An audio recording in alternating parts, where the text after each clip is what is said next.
भिठरा police अहम कार्रवाई कंदे 1 साल अॻु क़त्ल थी वियल भिठरा जे रहवासी नदीम शेख जे क़त्ल में मुलविस ॿिनि जवाबदारनि खे गिरफ़्तार करण जी दावा कई आहे।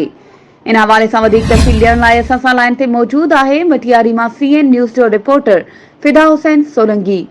जी फिदा, छा तफ़सील आहिनि?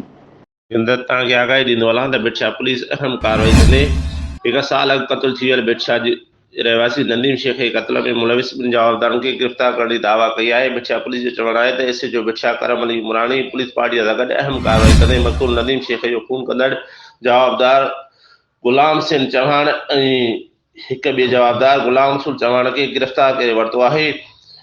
पुलिस जो वधीक चवणु आहे त गिरफ़्तार थियल जवाबदारनि ॾोह जो एतराफ़ पूर्ण करे चुका आहिनि। भिठरा पुलिस जवाबदार गुलाम सेन चौहान वटां ॾोह में इस्तेमालु थींदड़ बग़ैर लाइसेंस पिस्टल पिणु हथु कयो आहे, जंहिंजो संदि ख़िलाफ़ भिठरा थाणे ते केस दाख़िल कयो वियो आहे।